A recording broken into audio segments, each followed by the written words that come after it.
Contraceptive pills ಬಗ್ಗೆ ಎಲ್ಲ ಹೇಳ್ತಾ ಇದ್ದೀವಿ. ಈಗ ಕಾಂಟ್ರಾಸೆಪ್ಟಿವ್ ಅಂತ ಬಂದಾಗ ಈ ನಿರೋಧ ಕೂಡ ಒಂದು ಭಾಗವಾಗಿದೆ. ಈ ನಿರೋಧ ಬಳಸೋದ್ರಿಂದ ಏನಾದ್ರು ಸೈಡ್ ಎಫೆಕ್ಟ್ ಇದೆ? Cervical cancer 77,000 deaths per annum according to 2023 report ಆಗ್ತಾ ಇದೆ. ಈಗ ಆಗ್ತಾ ಇರೋ HIV ಗೆ ಔಷಧಿ ಏನು ಮೆಡಿಸನ್ ಅಂತ ನಾವು ಹೇಳ್ತೀವಿ ಬಂದಿದೆ ಅಂತ ಹೇಳ್ತಾ ಇದ್ದಾರೆ. ಸೊ 100% ಕ್ಯೂರೇಬಲ್ ಅದು. ರೋಗ ಬಂದ್ಮೇಲೂ ಕೂಡ ಒಂದೊಂದ್ಸತಿ ಕೆಲವೊಂದು ವಿಷಯಗಳಲ್ಲಿ ನಾಚ್ಕೊಂತಾರೆ. ನೀವು ಹೇಳ್ದಂಗೆ ಮನೇಲೆ ಯಾರೋ ಚರ್ಚೆ ಮಾಡ್ತಾರೆ, ಅತ್ತೆ ಹತ್ರನೋ ಅಥವಾ ತಮ್ಮ ತಾಯಿ ಹತ್ರನೋ, ಮನೇಲಿ ಮತ್ತೊಬ್ರು ಮಹಿಳೆ, ಬಟ್ ಅವರಿಂದ ಸರಿಯಾಗಿ ಗೈಡೆನ್ಸ್ ಸಿಗದೇನೂ ಇರಬಹುದು. ಆಮೇಲೆ ಈಗ ನಾವು ಯೂರಿನ್ ಡಿಸ್ಚಾರ್ಜ್ ಅಂತ ಮಾಡ್ತೀವಲ್ಲ, ಯೂರಿನೇಷನ್ ಮಾಡ್ಬೇಕಾದ್ರೆ ಅವು ಹೊರಗಡೆ ಬರ್ತಾವ. ಒಂದು ಮೆನಿಸ್ಟ್ರಲ್ ಸೈಕಲ್ ಅಲ್ಲಿ ಆಗಿರ್ಬೋದು, ಅಥವಾ ಇನ್ನೊಂದ್ ಏನು ಅಂತಂದ್ರೆ ಈಗ ಕಾಂಟ್ರಾಸೆಪ್ಟಿವ್ಸ್ ಯೂಸ್ ಮಾಡ್ತಾರೆ ಸೆಕ್ಚುಯಲ್ ಕಾಂಟ್ಯಾಕ್ಟ್ ಅಲ್ಲಿ ಪ್ರೆಗ್ನೆನ್ಸಿ ಪ್ರಿವೆನ್ಷನ್ ಮಾಡಕ್ಕೆ. Contraceptive PID ಅಂತಾರಲ್ವಾ, pelvic inflammatory disease so ಇದು ಏನು ಎಕ್ಸಾಕ್ಟ್ ಆಗಿ ಅಂದ್ರೆ ಇದು ಏನಕ್ಕೆ ಬರುತ್ತೆ? ನಾನು ಆಗ್ಲೇ ಹೇಳ್ದಾಗೆ 80% ಗೊತ್ತೇ ಆಗೋದಿಲ್ಲ. ಇನ್ 20% ಮಾತ್ರ ಸಿವಿಯರ್ ಇದ್ರೆ ಮಾತ್ರ ಗೊತ್ತಾಗುತ್ತೆ. ಆವಾಗ ನೀವು routine checkups, if you are using contraceptives frequently, engaging in many sexual activities, diseases ಇದ್ದಾಗ ಅಥವಾ ಮಲ್ಟಿಪಲ್ ಪಾರ್ಟ್ನರ್ಸ್ ಆಗಿರ್ಬೋದು, ಮತ್ತೆ ಮುಂದೆ ಬಂದಾಗ ಇವೆಲ್ಲ ಗೊತ್ತಾಗಲ್ಲ ಅಂತಾನು ಹೇಳಿದ್ರಿ. ಈಗ ಒಂದು ಮದುವೆ ಆಗ್ಬೇಕು ಅಂತ ಇರುತ್ತೆ, ಆ ಮದುವೆ ಒಂದ್ ಟೈಮ್ ಅಲ್ಲಿ ಜನರಲ್ ಆಗಿ ಒಂದು, ಈಗ anyway we are discussing about the women, ಏನ್ ಟೆಸ್ಟ್ ಮಾಡಿಸ್ಬೇಕಾಗುತ್ತೆ? ಅವರು ಅವ್ರಿಗೊಬ್ರಿಗೆ ಗೊತ್ತಿರುತ್ತೆ. ಅದು ಸೆಕ್ಚುಯಲ್ ಕಾಂಟ್ಯಾಕ್ಟ್ ಅಲ್ಲಿ ಸೆಮೆನ್ ಅಂತ ಬರುತ್ತೆ, ಜೀವರಸ ಅಂತ ಬರುತ್ತೆ, ಅದರಲ್ಲಿ ಅಂಡಾಣು ಇರುತ್ತೆ, ಸ್ಪರ್ಮ್ ಅಂತ ಇರುತ್ತೆ ಸರ್. ಸ್ಪರ್ಮ್ ಆಗಿರ್ಬೋದು ಅಥವಾ ಇಂಟ್ರಾಯುಟರೈನ್ ಡಿವೈಸಸ್ ಆಗಿರ್ಬೋದು, ನಮಗೆ ವಜೈನಾ ಮೂಲಕ ಇನ್ಸರ್ಟ್ ಆಗುತ್ತೆ. ವೈರಲ್ ಯೂರಿನರಿ ಟ್ರಾಕ್ಟ್ ಇನ್ಫೆಕ್ಷನ್ ಅಂದ್ರೆ ಟ್ರಯಾಂಗಲ್ ಶೇಪ್ ಇದೆ. ಆ ಟ್ರಯಾಂಗಲ್ 360 ಡಿಗ್ರಿ ಇದಾವ ಅಂತಾನೆ ಅನ್ಕೊಳ್ರಿ. ನನ್ನಿಂದ ಇನ್ನೊಬ್ರಿಗೆ ಅದು ಟ್ರೂ ಸೆಕ್ಚುಯಲಿ ಟ್ರಾನ್ಸ್ಫರ್ ಆಯ್ತು. HSV ಅಥವಾ ಹ್ಯೂಮನ್ ಪ್ಯಾಪಿಲೋಮಾ ವೈರಸ್, HPV ಅಂದ್ರೆ 60 ಡಿಗ್ರಿ ಇದ್ದಿದ್ದು 61 ಆಗುತ್ತೆ ಒಂದ್ ಕೋನ. ಈಗ ಒಂದು ಟ್ಯಾಟೋ ಕಲ್ಚರ್ ಅಂತ ಬಂದಿದೆ. ಹೌದು ಸರ್, ಟ್ಯಾಟೋ ನೀಡಲ್ಸ್ ಇಂದನೂ ಟ್ರಾನ್ಸ್ಮಿಟ್ ಆಗುತ್ತೆ. ಎಕ್ಸಾಕ್ಟ್ಲಿ. ನಮಸ್ಕಾರ ವೀಕ್ಷಕರೇ, ನಮ್ಮ ಸರ್ಕಲ್ ನುಡಿಗೆ ಸ್ವಾಗತ. ಇಂದು ನಮ್ಮೊಂದಿಗೆ ಸಂಗೀತ ಉತ್ತುಂಗಿ, ಮೈಕ್ರೋಬಾಲಜಿಸ್ಟ್, ಪ್ಯಾಥಾಲಜಿ ಡಿಪಾರ್ಟ್ಮೆಂಟ್, YSS ಹಾಸ್ಪಿಟಲ್ ಕೂಡ್ಲಿಗಿಯಿಂದ ಇದ್ದಾರೆ. ಇವರು ಮೂಲತಃ ಬಂದು ಕೊಟ್ಟೂರಿನಿಂದ. ನಮಸ್ತೆ ಮೇಡಮ್. ಮೇಡಮ್, ಇದು ಮೈಕ್ರೋಬಾಲಜಿಸ್ಟ್ ಅಂದ್ರೆ ಎಕ್ಸಾಕ್ಟ್ ಆಗಿ ಏನು? ಮೈಕ್ರೋಬಯಾಲಜಿಸ್ಟ್ ಅಂದ್ರೆ ಸರ್, ಈಗ ಹಾಸ್ಪಿಟಲ್ ಅಥವಾ ನರ್ಸಿಂಗ್ ಹೋಮ್ ಗಳಿಗೆ ಪೇಷಂಟ್ ಗಳು ಅಡ್ಮಿಟ್ ಆದಾಗ ಡಿಫರೆಂಟ್ ಟೆಸ್ಟ್ ಹೇಳ್ತಾರೆ. Urine sample, blood sample, sputum sample ಅಂತ ಹೇಳಿ, ಅದನ್ನ ನಾವು ಡಯಾಗ್ನೋಸಿಸ್ ಮುಖಾಂತರ ಪಾಸಿಟಿವ್ ಅಥವಾ ನೆಗೆಟಿವ್ ಅಂತ ಯಾವ ಟೆಸ್ಟ್ ಬಂದಿರುತ್ತೋ ಅದನ್ನ ರಿಪೋರ್ಟ್ ಅನ್ನ ಲ್ಯಾಬ್ ಇಂದ ಕಳಿಸೋದು. ಕಂಪ್ಲೀಟ್ ಆಗಿ ಪ್ಯಾಥಾಲಜಿಗೆ ಪ್ಯಾಥೋಜನ್ಸ್ ಗೆ ಸಂಬಂಧಪಟ್ಟದ. ಓಕೆ.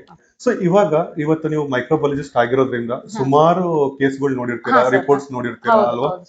ಸೊ ಈಗ ಒಂದು women concerns on reproductive health ಅಥವಾ ಈ ಒಂದು ಸಂಬಂಧದಲ್ಲಿ may be we can discuss in length. ಹೌದು ಸರ್, ತುಂಬಾನೇ ಮುಖ್ಯವಾದದ್ದು. ಯಾಕಂದ್ರೆ ಬೇಕಾಗಿರೋಂಥದ್ದು ಏನಂದ್ರೆ, ಈಗ ನಮ್ದು ರೂರಲ್ ಹಳ್ಳಿಗಳು ಅಥವಾ ಅರ್ಬನ್ ಏರಿಯಾದಲ್ಲಿ ಯಾವುದೇ ವಿಷಯದಲ್ಲಾಗಿರೋ ಮಹಿಳೆಯರು ರಿಪ್ರೊಡಕ್ಟಿವ್ ಕನ್ಸರ್ನ್ಸ್ ಬಗ್ಗೆ ಮಾತಾಡೋದು ಅಂದ್ರೆ ಅದೊಂದು ಟ್ಯಾಬು ಅಥವಾ ಒಂದು ನಾಚಿಕೆಗೇಡಿನ ವಿಷಯ ಅನ್ನೋರ್ ತರನೇ ಅವ್ರ ಮನಸ್ಸಲ್ಲಿ ಇರುತ್ತೆ. ಎಜುಕೇಟೆಡ್ ವುಮೆನ್ ಆಗಿರ್ಬೋದು, ಅನ್ಎಜುಕೇಟೆಡ್ ವುಮೆನ್ ಆಗಿರ್ಬೋದು.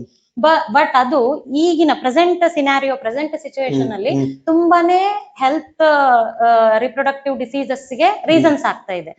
ವಿತ್ ಆಸಿಂಟಮ್ಯಾಟಿಕ್ ಅಂದ್ರೆ ಲಾಸ್ಟ್ ಸ್ಟೇಜ್ ಅಲ್ಲಿ ಡಯಾಗ್ನೈಸ್ ಆದಾಗ ಅದು ಬಿಯಾಂಡ್ ಅವರ್ ಹ್ಯಾಂಡ್ ಹೋಗ್ಬಿಟ್ಟಿರುತ್ತೆ. ಅದಕ್ಕಿಂತ ಮುಂಚೆ ಪ್ರಿವೆನ್ಷನ್ ಮಾಡ್ಕೊಳಕ್ಕೆ ಈ ತರದ ಒಂದು ಡಿಸ್ಕಷನ್ಸ್ ತುಂಬಾ ಹೆಲ್ಪ್ ಮಾಡ್ತಾ ಹೋಗುತ್ತೆ. ಹೌದು. ಈಗ ಏನಾಗಿದೆ ಅಂದ್ರೆ ನಮ್ಮಲ್ಲಿ ಮಹಿಳೆಯರು ರೋಗ ಬಂದ ಮೇಲೆ ಡಾಕ್ಟರ್ ಹತ್ರ ಹೋಗ್ತಾರ, ಅದಕ್ಕಿಂತ ರೋಗ ಬಂದ ಮೇಲೂ ಕೂಡ ಒಂದೊಂದ್ಸತಿ ಕೆಲವೊಂದು ವಿಷಯಗಳಲ್ಲಿ ನಾಚ್ಕೊಂತಾರೆ. ನೀವು ಹೇಳ್ದಂಗೆ ಮನೇಲೆ ಯಾರೋ ಚರ್ಚೆ ಮಾಡ್ತಾರೆ, ಅತ್ತೆ ಹತ್ರನೋ ಅಥವಾ ತಮ್ಮ ತಾಯಿ ಹತ್ರನೋ, ಮನೇಲಿ ಮತ್ತೊಬ್ರು ಮಹಿಳೆ, ಬಟ್ ಅವರಿಂದ ಸರಿಯಾಗಿ ಗೈಡೆನ್ಸ್ ಸಿಗದೇನೂ ಇರಬಹುದು. ಆ ಟೈಮಲ್ಲಿ ಬೇರೆ ತರ ರಾಂಗ್ ಆಗಿ ಹೋಗುತ್ತೆ. ಹೀಗಿರ್ಬೇಕಾದ್ರೆ ಅವರು ಮೊದ್ಲೇ ಒಂದು ಈ ಮೈಕ್ರೋ ಇನ್ಫೆಕ್ಷನ್ಸ್ ಏನಿದೆ ಯಾವ ತರ ಕಂಡಿಡ್ಕೋಬಹುದು, ಅದನ್ನ ಹೇಗೆ ಅವಾಯ್ಡ್ ಮಾಡಬಹುದು, ಒಂದು ಬೇಸಿಕ್ ಇನ್ಫಾರ್ಮೇಶನ್. ಸರ್, ಇದು ತುಂಬಾ ಒಳ್ಳೆ ಕ್ವಶನ್. ಯಾಕಂದ್ರೆ ಆಸ್ ಪರ್ ರಿಪೋರ್ಟ್ ನಮಗ್ ಗೊತ್ತಿರೋದ್ರ ಪ್ರಕಾರ 80% of women reproductive diseases asymptomatic ಅಂದ್ರೆ ರೋಗದ ಯಾವುದೇ ಲಕ್ಷಣಗಳನ್ನ ಕೊನೆಯ ಸ್ಟೇಜ್ ವರೆಗೂ ಅವು ತೋರ್ಸೋದಿಲ್ಲ. ಲಾಸ್ಟ್ ತೋರಿಸಿದಾಗ ಬಿಯಾಂಡ್ ಲಿಮಿಟ್ ಹೋಗ್ಬಿಟ್ಟಿರುತ್ತೆ. ಅದಕ್ಕಿಂತ ಮುಂಚೆ ಫ್ರೀ ಆಗಿ ಡಿಸ್ಕಸ್ ಮಾಡೋದು ಅಥವಾ some personal hygiene about the reproductive health of the women ನಾವು ತಗೊಂಡ್ರೆ ಅಂಡ್ ರೊಟೀನ್ ಚೆಕ್ಅಪ್ಸ್ ಮಾಡಿಸಿದ್ರೆ ನಾವು ಬರೋದಕ್ಕಿಂತ ಮುಂಚೆನೆ ಪ್ರಿವೆಂಟ್ ಮಾಡಬಹುದು ಅಥವಾ ಇನಿಷಿಯಲ್ ಸ್ಟೇಜ್ ಅಲ್ಲಿ ಪ್ರಿವೆಂಟ್ ಮಾಡಬಹುದು ಅನ್ನೋದು, ಎಸ್ಪೆಷಲಿ ಮೈಕ್ರೋಬಯಾಲಜಿಸ್ಟ್ ಆಗಿ ನಾವು ನೋಡಿರೋ ಕೇಸಸ್ ಗಳಲ್ಲಿ ಫ್ಯಾಮಿಲಿ ಮೆಂಬರ್ಸ್ ಆಗಿರ್ಬೋದು, ಹೊರಗಡೆ ಔಟ್ಸೈಡ್ ಮೆಂಬರ್ಸ್ ಆಗಿರ್ಬೋದು, ಇದು ತುಂಬಾ ಮುಖ್ಯ ಅಂತ ನನ್ನ ಒಪಿನಿಯನ್. ಆಮೇಲೆ ರಿಪೋರ್ಟ್ ಕೂಡ ಅದನ್ನೇ ಹೇಳ್ತಾ ಇದೆ. ಹೌದು, ಯಾವುದೇ ರಿಪೋರ್ಟ್ಗಳು ಹಿಂಗಿರ್ಬೇಕಾದ್ರೆ ಈಗ ನಾರ್ಮಲ್ ಆಗಿ ಫಸ್ಟ್ ನಾವು ಒಂದು ರಿಪ್ರೊಡಕ್ಟಿವ್ ಅಂತ ಮಾತಾಡ್ಬೇಕಾದ್ರೆ ಏನಂತೀರಾ ಋತುಚಕ್ರ, ಹೌದು ಮಂತ್ಲಿ ಸೈಕಲ್ಸ್ ಮೆನ್ಸ್ಟ್ರುವಲ್ ಏನಿರುತ್ತೆ, ಮೆನ್ಸ್ಟ್ರುವಲ್ ಸೈಕಲ್ ಸೈಕಲ್ಸ್, ಅದು ಹೈಜಿನ್ ಯಾವ ತರ ಮೇಂಟೈನ್ ಮಾಡ್ಬೇಕು ಅಂತ ಸರಿಯಾಗಿ ಯಾರಿಗೂ ಗೊತ್ತಿರೋದಿಲ್ಲ. ಬಹಳಷ್ಟು ಕಡೆ ಸಮಸ್ಯೆ ಆಗುತ್ತೆ. ಆಮೇಲೆ ಕೆಲವೊಂದ್ ಕಡೆ ಈಗ ವೈಟ್ ಡಿಸ್ಚಾರ್ಜ್ ಅಂತಾನು ಕೇಳ್ತೀವಿ. ಈ ತರ ಇರ್ಬೇಕು, ಈ ತರ ಒಂದು ಸಮಸ್ಯೆಗಳು ಇರ್ಬೇಕಾದ್ರೆ ಅದ್ರೊಳಗೆ ಈಸ್ಟ್ ಇನ್ಫೆಕ್ಷನ್ ಅಂತ ಒಂದು ಟೆಕ್ನಿಕಲ್ ಟರ್ಮ್, ಇನ್ನೊಂದು ಬ್ಯಾಕ್ಟೀರಿಯಲ್ ಇನ್ಫೆಕ್ಷನ್ ಅಂತ ಇರುತ್ತೆ. ಇವೆಲ್ಲ ವ್ಯತ್ಯಾಸಗಳು. ಆಮೇಲೆ ಸ್ವಲ್ಪ ಇದ್ರ ಬಗ್ಗೆ ಮಾಹಿತಿ ಕೊಟ್ರೆ ಯಾರು ಇದನ್ನ ನೋಡ್ತಾ ಇದಾರೆ ಅವ್ರಿಗೆ ಕೂಡ ಒಂದು ಒಳ್ಳೆ ಇನ್ಫಾರ್ಮೇಶನ್ ಅಲ್ವಾ? ಖಂಡಿತ ಉಪಯೋಗ ಆಗುತ್ತೆ ಸರ್. ಈಗ ಮೈಕ್ರೋಬ್ಸ್ ಅಂತ ಬಂದ್ರೆ ಬೆನಿಫಿಷಿಯಲ್ ಅಂಡ್ ಹಾರ್ಮ್ಫುಲ್. ಈಗ ನಾವೇನ್ ಪ್ಯಾಥೋಜನ್ಸ್ ಅಂತ ಕರಿತೀವಿ ಹಾರ್ಮ್ಫುಲ್.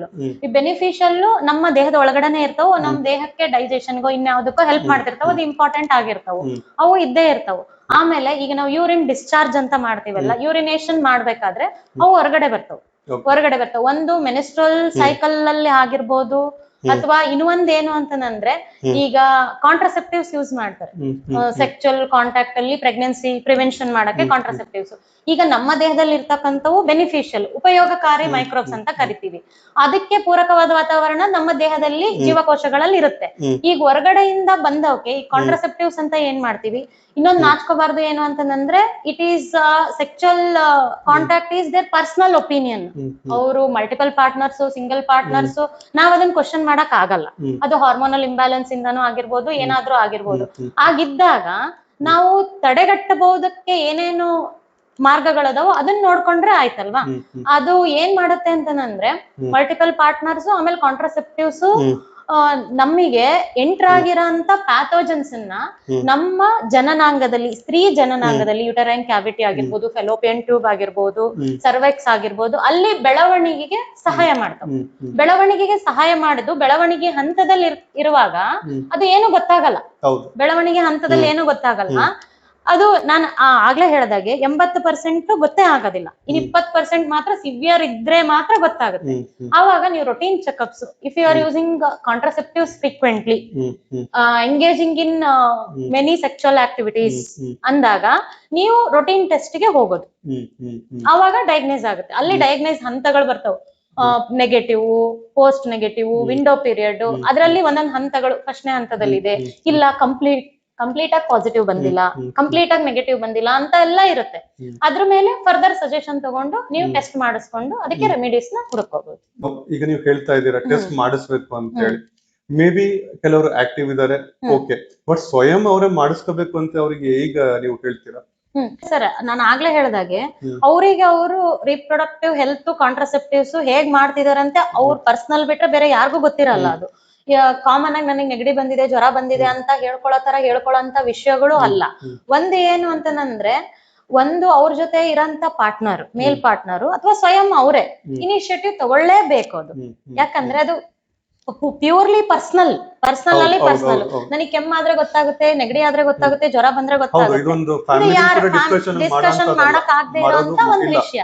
ಯಾಕಂದ್ರೆ ನಮ್ಮಷ್ಟು ನಾವೇ ಇನಿಷಿಯೇಟಿವ್ ತಗೋಬೇಕು, ಒಂದು ನಮ್ಮ ಪಾರ್ಟ್ನರ್ ಇನಿಷಿಯೇಟಿವ್ ತಗೋಬೇಕು. ಒಂದು ಇವಿಬ್ರು ಚಾಯ್ಸ್ ಬಿಟ್ರೆ ಇನ್ಯಾರ ಕೈಯಿಂದನೂ ಅದನ್ನ ಮುಂದುವರಿಯಕ್ಕೆ ಸಾಧ್ಯ ಇಲ್ಲದೆ ಇರೋಂತ ಅನ್ರೆಕಗ್ನೈಸ್ಡ್, ಡಿಸ್ಕಸ್ಡ್ ಟಾಪಿಕ್ಸ್. ಈಗ ಈ ತರ ಹೆಣ್ಮಕ್ಳಿಗೆ ಯಾರು ತಿಳುವಳಿಕೆನೂ ಹೇಳೋದಿಲ್ಲ. ಯಾಕಂದ್ರೆ ಈ ತರ ಅಂದಾಗ ನಾವು ಒಂದು ಟೀನೇಜ್ ಲೆವೆಲ್ ಅಲ್ಲಿ ಇರ್ಬೋದು, ಕಾಲೇಜ್ ಲೆವೆಲ್ ಅಲ್ಲಿ ಇರ್ಬೋದು, ಅಥವಾ ಕಾಲೇಜ್ ಇಂದ ಆದ್ಮೇಲೆ ಆಫೀಸ್ ಹೋಗ್ತಾ ಇರ್ಬೋದು. ಬಟ್ ಈ ಒಂದು ಏಜ್ ಅಲ್ಲಿ ಅವ್ರಿಗೆ ತಿಳುವಳಿಕೆನೂ ಇರೋದು ಅಲ್ವಾ? ಯಾಕಂದ್ರೆ ಸರ್, ಈಗ ಹಾರ್ಮೋನಲ್ ಇಂಬ್ಯಾಲೆನ್ಸ್ ಇಂದ ಬೇಗ ಮೆನ್ಸ್ಟ್ರೇಷನ್ ಸ್ಟಾರ್ಟ್ ಆಗುತ್ತೆ ಸರ್.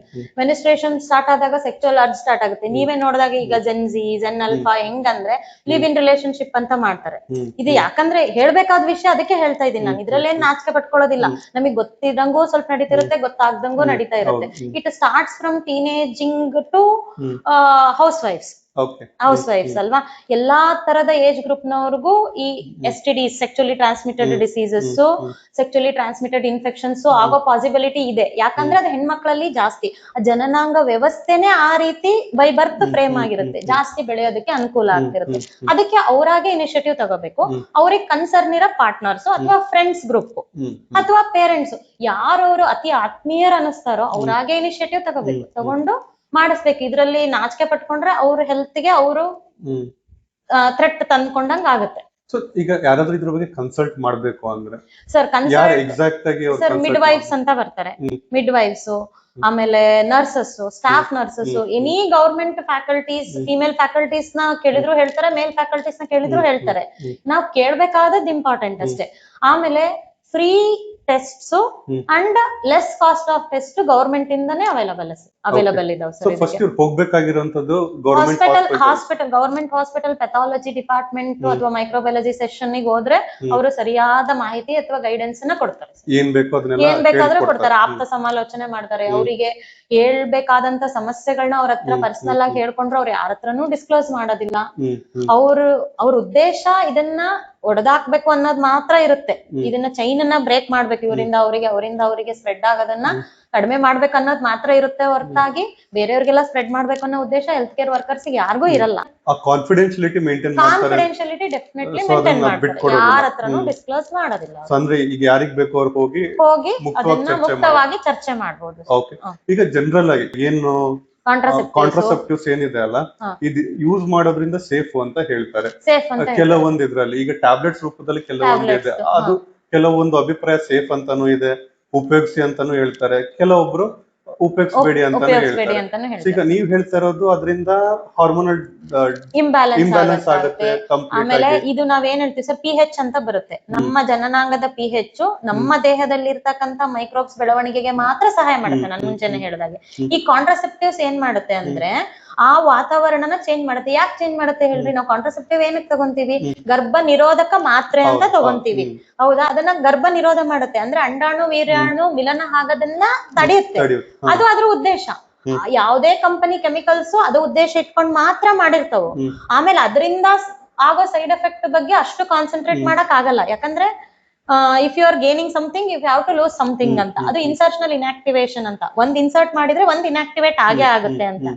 ಈಗ ಇನ್ಆಕ್ಟಿವೇಟ್ ಆಯ್ತು ಅಂತಂದ್ರೆ ನಮ್ಮ ಬಾಡಿ ಇನ್ಆಕ್ಟಿವೇಟ್ ಆಗುತ್ತೆ, ಟಿಶ್ಯೂಸ್ ಇನ್ಆಕ್ಟಿವೇಟ್ ಆಗುತ್ತೆ. ಹೊರಗಡೆಯಿಂದ ಬಂದಂತ ಸೆಕ್ಚುವಲ್ ಕಾಂಟ್ಯಾಕ್ಟ್ ಇಂದ ಬಂದಂತ ಮೈಕ್ರೋಬ್ಸ್ ನಮ್ಮ ಇಮ್ಯೂನ್ ಸಿಸ್ಟಮ್ ಅಂತ ಇರುತ್ತೆ, ರೋಗ ನಿರೋಧಕ ಶಕ್ತಿ ಹೊಡೆದಾಕ್ತಿರುತ್ತೆ. ಆ ಹೊಡೆದಾಕದನ್ನ ಅದನ್ನ ಸಪ್ರೆಸ್ ಮಾಡ್ಬಿಟ್ಟು ಬೆಳವಣಿಗೆಗೆ ಸಹಾಯ ಮಾಡುತ್ತೆ. ಓಕೆ, ಸೊ ಹಿಂಗಿರ್ಬೇಕಾರೆ ಮೇಡಮ್ ಇವಾಗ ಈಗ ಸೇಫ್ ಯಾವ್ದು? ಈಗ ಅವರು anyway they getting in to sexual activity ಹಿಂಗಿರ್ಬೇಕಾದ್ರೆ ಒಂದು ಈಗ ಹೇಳ್ದಂಗೆ ಕಾಂಟ್ರಾಸೆಪ್ಟಿವ್ ಅದು frequent use sir. Any once in a while use ಅಷ್ಟು ಎಫೆಕ್ಟ್ ಆಗಲ್ಲ. Weekly once, twice, monthly 10 times ಈ ತರ ಮಾಡ್ತಾನೆ ಹೋದ್ರೆ ಅದು ಆಬ್ವಿಯಸ್ಲಿ ಎಫೆಕ್ಟ್ ಆಗೇ ಆಗುತ್ತೆ. ಡೆಫಿನೆಟ್ಲಿ ಆಗುತ್ತೆ. ಸೊ ಹಿಂಗಿದ್ದಾಗ ಫಾರ್ ಎಕ್ಸಾಂಪಲ್ ಈಗೇನು ಹೇಳ್ತಾ ಇದ್ರು ಪಿಲ್ಸ್ ಎಲ್ಲ ಏನ್ ಹೇಳ್ತಾ ಇದೀವಿ, ಮಾತಾಡ್ತಾ ಇದೀವಿ, ಅಥವಾ ಬೇರೆ ತರ ಏನೇನು ಇಂಟ್ರಾಯುಟರೈನ್ ಡಿವೈಸಸ್ ಎಲ್ಲ ಇದೆ. ಡಿವೈಸಸ್ ಫಸ್ಟ್ ಇನ್ಸರ್ಷನ್ ಅಲ್ಲಿ ಏನು ಎಫೆಕ್ಟ್ ಮಾಡಲ್ಲ. ಅವು ನಮ್ ಬಾಡಿ ಏನ್ ಮಾಡುತ್ತೆ ಸರ್, ಹೊರಗಿಂದ ಏನೇ ಬಂದ್ರು ಅದನ್ನ ಹೊರಗೆ ಹಾಕಕ್ಕೆ ಪ್ರಯತ್ನ ಮಾಡುತ್ತೆ. ಈಗ ಇಂಟ್ರಾಯುಟರೈನ್ ಡಿವೈಸಸ್ ಅಂದ್ರೇನು? It is foreign body to our body. It starts eliminate ಮಾಡ್ಬೇಕು ಅಂದ್ರೆ ಇಟ್ಕೊಳ್ಳೋದಿಲ್ಲ, ಹೊರಗೆ ಹಾಕಕ್ಕೆ ಪ್ರಯತ್ನ ಪಡ್ತಿರುತ್ತೆ. ಹೊರಗೆ ಹಾಕಕ್ ಪ್ರಯತ್ನ ಪಟ್ಟಾಗ ನಮ್ಮ ಇಮ್ಯೂನ್ ಸೆಲ್ಸ್ ಅಂತ ಏನಿರ್ತಾವಲ್ಲ ಅವು ಸರ್ಟನ್ ಕೆಮಿಕಲ್ಸ್ ನ ಪ್ರೊಡ್ಯೂಸ್ ಮಾಡುತ್ತೆ. ಹಿಸ್ಟಮೈನ್, ಪ್ರೋಸ್ಟಾಗ್ಲಾಂಡಿನ್ಸ್ ಅಂತವೆಲ್ಲ. ಆ ಕೆಮಿಕಲ್ಗಳು ಸಹ ಆ ಯೂರಿನರಿ ಟ್ರಾಕ್ಟ್ ಇನ್ಫೆಕ್ಷಸ್ ಪ್ಯಾಥೋಜನ್ಸ್ ಬೆಳವಣಿಗೆಗೆ ಸಹಾಯ ಮಾಡ್ತಾರೆ. ಆಫ್ಟರ್ ದಿ ಸೆಕ್ಷುವಲ್ ಆಕ್ಟಿವಿಟಿ ಯಾವ ತರ ಹೈಜೀನ್ ಆಗಿ ಅವರು ಸ್ಟಾರ್ಟಿಂಗ್ ಒಂದು ಮೊದಲನೇ ಸ್ಟೇಜ್ ಅಲ್ಲೇ ಮೇಂಟೈನ್ ಮಾಡಬಹುದು ಸರ್? ಹೈಜೀನ್ ಅಂತಂದ್ರೆ ಸ್ಮಿಯರ್ ಟೆಸ್ಟ್ ಅಥವಾ ವಜೈನಲ್ ಸ್ಮಿಯರ್ ಟೆಸ್ಟ್ ಅಥವಾ cleaning with the appropriate pH solutions, ಈಗ ವಿ ವಾಶ್ ಆತರ ಎಲ್ಲ ತೋರಿಸ್ತಾರೆ. ಅದು ಕಮರ್ಷಿಯಲಿ ತೋರ್ಸೋದ್ ಬೇರೆ, ನಾವು ಡಾಕ್ಟರ್ ಇಂದ ಪ್ರಿಸ್ಕ್ರೈಬ್ ಮಾಡೋದು ಬೇರೆ. ಡಾಕ್ಟರ್ ಇಂದ ಪ್ರಿಸ್ಕ್ರೈಬ್ ಮಾಡಿಸ್ಕೊಂಡು ಮಲ್ಟಿಪಲ್ ಕಾಂಟ್ಯಾಕ್ಟ್ ಆದ್ಮೇಲೆ again and again use of pills ಆದ್ಮೇಲೆ routine urinary tract infection test ಗಳನ್ನ ಮಾಡಿಸ್ಕೊಳ್ಳೋದು ನಮಗೆ prevention sir. Prevention. So marketing ಅಲ್ಲಿ ಏನ್ ಬರ್ತಾ ಇದೆ ಅದನ್ನೆಲ್ಲ ಉಪಯೋಗಿಸಬಾರ್ದು. ಅದು if it is certified from a particular physician, appropriate qualified physician lab ಗಳಿಂದ ಮಾತ್ರ ಯೂಸ್ ಮಾಡ್ಬೇಕು. ಪ್ರಿಸ್ಕ್ರೈಬ್ ಮಾಡಿದ್ರೆ ಮಾತ್ರ ಯೂಸ್ ಮಾಡ್ಬೇಕು, ಇಲ್ಲ ಅಂದ್ರೆ ಮಾಡಬಾರ್ದು. ಪ್ರತಿಯೊಂದು ಬಾಡಿ ಟೈಪ್ ಅವ್ರದ್ದು. ಆಮೇಲೆ ಇದು ನಾನು ಹೇಳಿದೆ ಶಾರ್ಟ್ ಟರ್ಮ್ ಅಂತ ಬರುತ್ತೆ, ಲಾಂಗ್ ಟರ್ಮ್ ಅಂತ ಬರುತ್ತೆ. ನಮ್ದು ರಿಸೈಡ್ ಆಗಿದ್ದು ಗೊತ್ತೇ ಆಗೋದಿಲ್ಲ. ಗೊತ್ತೇ ಆಗಿಲ್ಲ ಅಂದ್ರೆ ಅದು ಸ್ಲೋ ಆಗಿ ಚೇಂಜ್ ಮಾಡ್ಕೊಂತ ಹೋಗುತ್ತೆ ನಮ್ಮ ಜನನಾಂಗ ವ್ಯವಸ್ಥೆನ. ಸ್ಲೋ ಆಗಿ ಚೇಂಜ್ ಮಾಡ್ಕೊಂತ ಹೋಗಿದ್ದನ್ನ ನಿಮಗೆ ಕ್ಯಾನ್ಸರ್ ಅಂದ್ರೆ ಏನ್ ಸರ್? ಇವಾಗ ಕ್ಯಾನ್ಸರ್ ಅಂದ್ರೆ ಈಗ ನಮ್ಮ ಬಾಡಿ ಸೆಲ್ಸ್ ಗಳು ಈಗ ನನಗೆ ಇಷ್ಟು ಬೇಕು, ನನಗೆ ಚರ್ಮ ಇಲ್ಲಂತ ಕಿತ್ತೋಗಿದೆ, ಸುಟ್ಟೋಗಿದೆ. ಇದು ಸುಟ್ಟಾಗಕ್ಕೆ ಇಲ್ಲಿಂದ ಇಲ್ಲಷ್ಟೇ ಚರ್ಮ ಬರ್ಬೇಕು. ಇದಕ್ಕಿಂತ ಮೇಲ್ ಚರ್ಮ ಬಂದ್ರೆ ಏನಂತೀರಾ? ಅದು ಗಡ್ಡೆ ಅಥವಾ ಟ್ಯೂಮರ್ ಅಂತ ಕರಿತೀವಿ. ಅದು ನನ್ನ ಚರ್ಮದ ಸೆಲ್ಲೆ. ಅದು ಜಾಸ್ತಿ ಆದ್ರೆ ನನಗೆ ಗಡ್ಡೆ ಆಗುತ್ತೆ. ಗಡ್ಡೆ ಆದ್ರೆ ಒಡ್ಕೊಳ್ಳುತ್ತೆ, ನೋವಾಗುತ್ತೆ. ಕ್ಯಾನ್ಸರ್ ನಮ್ಮ ಬಾಡಿ ಸೆಲ್ಗಳನ್ನೇ ಜಾಸ್ತಿ ಗ್ರೋತ್ ಆಗಕ್ಕೆ ಅದು ಸಹಾಯ ಮಾಡುತ್ತೆ. ಅಲ್ಲಿ ಅಕ್ಯುಮುಲೇಟ್ ಆಗಿರೋಂತ ಯುಟರೈನ್ ಪ್ಯಾಥೋಜನ್ಸ್ ಏನ್ ಮಾಡ್ತಾವ ಅಂದ್ರೆ, ಅವು ಏನ್ ಹಾರ್ಮ್ ಮಾಡುತ್ತೋ ಬಿಡುತ್ತೋ ಸೆಕೆಂಡ್ರಿ. ಅಲ್ಲಿ ಇದ್ದು ಏನ್ ಮಾಡುತ್ತೆ, ನಮ್ಮ ಸೆಲ್ಗಳನ್ನ ಸ್ಟಿಮ್ಯುಲೇಟ್ ಮಾಡಕ್ ಸ್ಟಾರ್ಟ್ ಆಗುತ್ತೆ. ನೀನ್ ಒಂದಿದೆಯಾ 10 ಆಗು, 10 ಇದೆಯಾ 100 ಆಗು. ನನಗ್ ಬೇಕಾಗಿರೋದು 10, 100 ನಾನು ಎಲ್ಲಿ ಇಟ್ಕೊಳ್ಳಿ? ಅದರಿಂದ ಏನ್ ಯೂಸು? ಅದೇ ಕ್ಯಾನ್ಸರ್ ಸರ್, ಅದೇ ಸರ್ವೈಕಲ್ ಕ್ಯಾನ್ಸರ್, ಅದೇ ಗರ್ಭಕೋಶದ ಕ್ಯಾನ್ಸರ್, ಅದೇ ಫೆಲೋಪಿಯನ್ ಟ್ಯೂಬ್ ಕ್ಯಾನ್ಸರ್. ಇದು ಯಾವಾಗ ಡಯಾಗ್ನೈಸ್ ಆಗುತ್ತೆ ಅಂದ್ರೆ, ಟೀನೇಜ್ ಅಲ್ಲಿ ಆಕ್ಟಿವಿಟಿ ಆಗಿರ್ಬೋದು, 30, 30+, 40+ ಅಲ್ಲಿ ಆಗಿರ್ಬೋದು. ಲಾಸ್ಟ್ ಸ್ಟೇಜ್ ಅಲ್ಲಿ ಸರ್ವೈಕಲ್ ಕ್ಯಾನ್ಸರ್ ಅಂತ ಡಯಾಗ್ನೈಸ್ ಆಗುತ್ತೆ, ಯುಟರೈನ್ ಕ್ಯಾನ್ಸರ್ ಅಂತ ಡಯಾಗ್ನೈಸ್ ಆಗುತ್ತೆ. ಅಲ್ಲಿಗೆ ಬರೋ ಮೊದಲು ಮೇಡಮ್, ಇವಾಗ ಕೆಲವೊಂದಿದೆ ನಮಗೀಗ ಇಷ್ಟು ಲೆವೆಲ್ ಹೋಗುತ್ತೆ ಅಂತ ನಾನು ಭಾವಿಸಿರ್ಲಿಲ್ಲ. ಯಾಕಂದ್ರೆ ಇದು ಹೊಸ ವಿಷಯ ನನಗೆ. ನನಗೆ ಇವತ್ತಿನ ತರ ಇರೋ ಮಾಹಿತಿ, ನೀವೇನದು STIs ಅದೆಲ್ಲ ಮಾತಾಡ್ತಾ ಇರೋ ಅದ್ರ ಮಾಹಿತಿ ಇದೆ. ಅದಕ್ಕಿಂತ ಜಾಸ್ತಿ ಅಂದ್ರೆ HIV ಒಂದು ಮಾಹಿತಿ ಇದೆ. ಈಗ ಇದು ಒಂದ್ ಹೇಳ್ಬೇಕು ನಾನು, ಸೆಕ್ಚುಲಿ ಟ್ರಾನ್ಸ್ಮಿಟೆಡ್ ಡಿಸೀಸ್ ಅಂದ ತಕ್ಷಣ ಜನರ ಮನಸ್ಸಲ್ಲಿ ಲಿಟರೇಟ್ ಆರ್ ಇಲ್ಲಿಟರೇಟ್ ಕೂತಿದ್ರೆ HIV ಏಡ್ಸ್ ಬಿಟ್ರೆ ಹ್ಯೂಮನ್ ಇಮ್ಯುನೋ ಡೆಫಿಷಿಯನ್ಸಿ ವೈರಸ್ ಇದು ಒಂದೇ ಅಂತ ತಿಳ್ಕೊಂಡಿದ್ರೆ ಖಂಡಿತ ಅಲ್ಲ ಸರ್. ಸಾಕಷ್ಟು ಇದಾವೆ ಸರ್.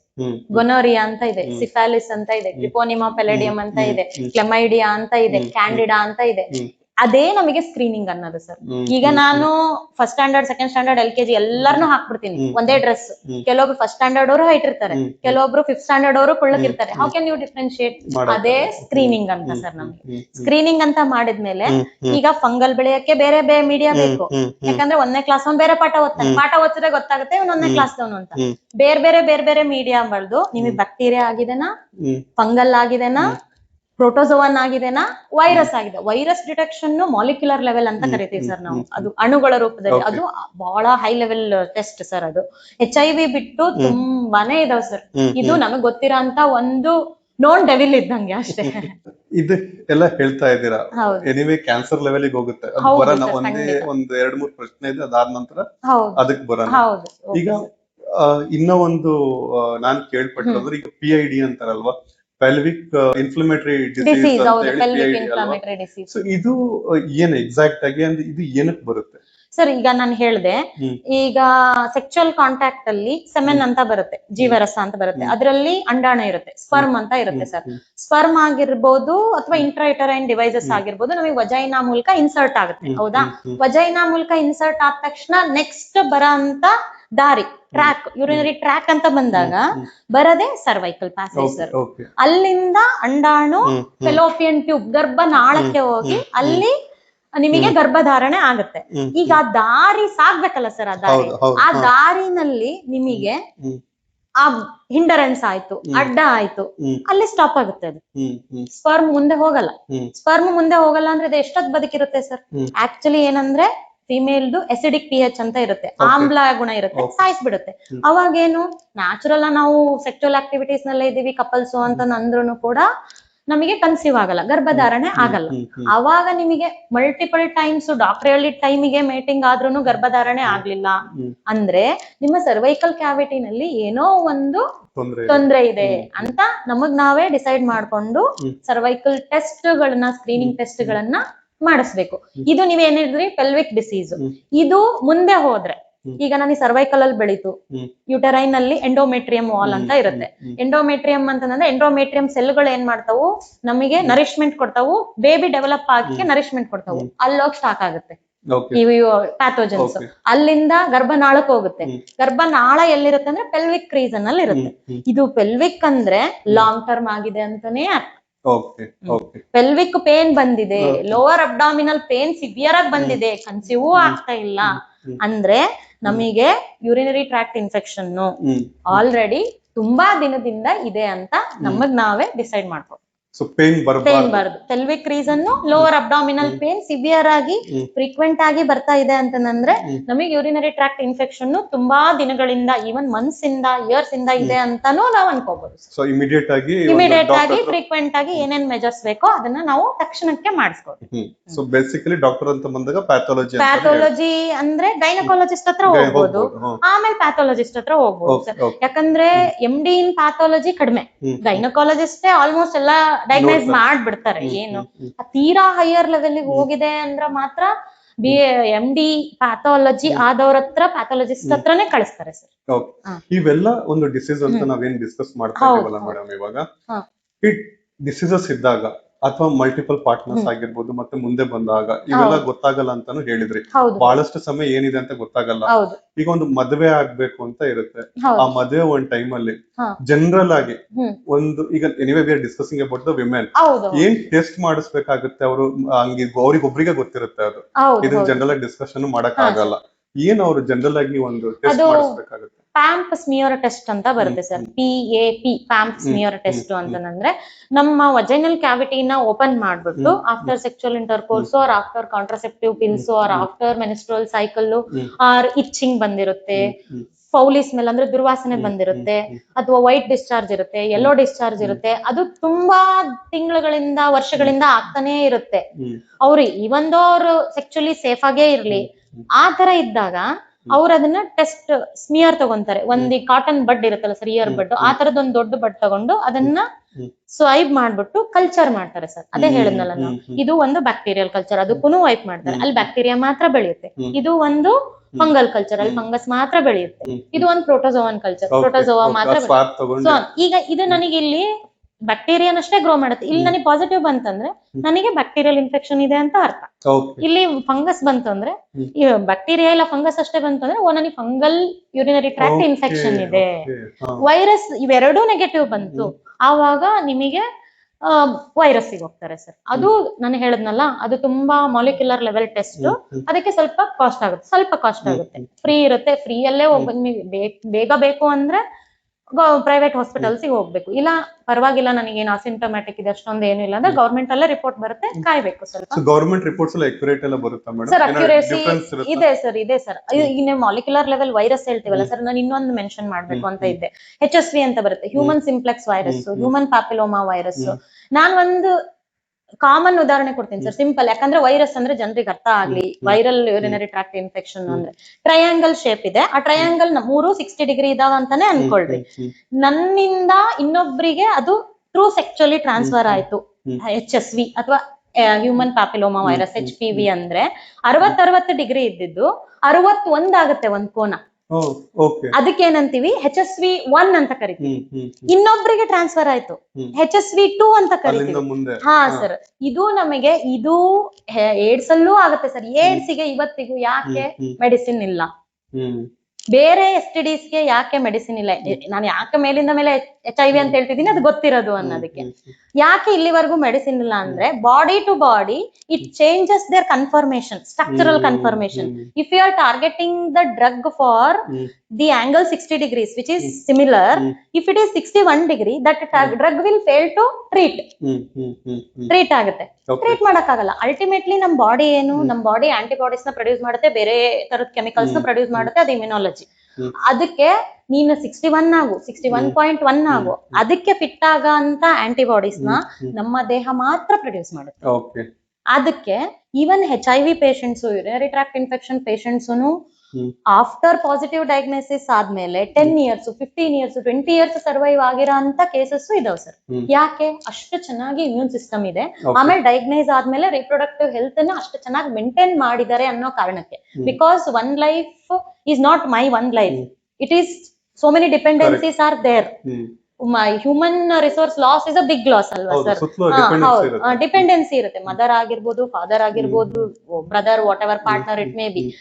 ನಾನ್ ಸರ್ವೈವ್ ಆಗ್ತೀನಿ, ಬೈ ಚಾನ್ಸ್ ಬಂದ್ಬಿಟ್ಟಿದೆ, ಯಾವ ಮಿಸ್ಟೇಕ್ ಇಂದ ಬಂದ್ಬಿಟ್ಟಿದೆ ಅಂತ ಅನಲೈಸ್. ನಾನ್ ಮಲ್ಟಿಪಲ್ ಪಾರ್ಟ್ನರ್ ಮಾಡಿದೀನೋ contraceptive, that is doesn't matter. ಈಗ ಬಂದಿದೆ, ಬಂದಿಂದ ಏನ್ ಪ್ರಿವೆನ್ಷನ್, ಬರೋದನ್ನ ಡಿಟೆಕ್ಟ್ ಮಾಡೋದು, ಬಂದಿಂದ ಪ್ರಿವೆನ್ಷನ್ ಮಾಡಿದ್ರೆ we can save the life ಅಲ್ವಾ, ವ್ಯಾಲ್ಯೂಯಬಲ್ ಲೈಫ್.